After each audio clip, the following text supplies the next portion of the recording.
Le traitement pour la prostate est de deux ordres. Alors le traitement d'abord peut être médical, dans les formes modérées, où les signes d'appel sont très modérés, supportables par le malade. Et quand ce traitement médical échoue, et le traitement médical, on passe au traitement chirurgical. En ce qui concerne le traitement médical, vous allez me demander peut-être quels sont les médicaments. Et bien sûr, médical, bien sûr, on utilise des médicaments.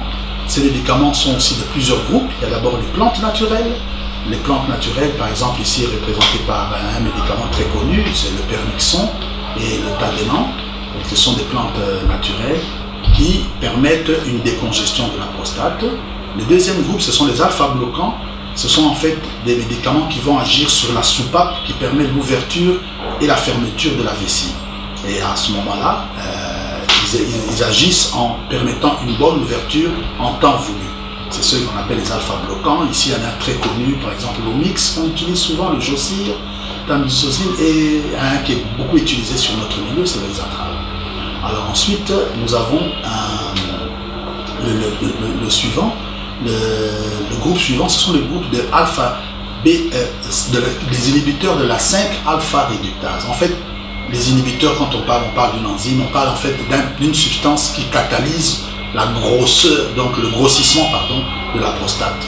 La prostate va prendre du volume, mais on peut empêcher cette prise de volume en donnant ce médicament. Bon, ce sont des médicaments qui sont déjà utilisés, mais pour le moment vraiment en expérimentation. Et il peut arriver aussi qu'on puisse mettre ces deux médicaments, ces médicaments, ce groupe-là, tous les trois ensemble. On peut donner soit une monothérapie, un seul, mais on peut les mettre souvent tous les trois ensemble. Alors, le traitement chirurgical, lui, il consiste vraiment à lever l'obstacle. Celui le plus utilisé pour le moment dans le monde, c'est la résection endoscopique. Elle peut se faire par la diathermie, c'est-à-dire on va avec une anse réséctrice qui va racler la prostate, bien sûr en utilisant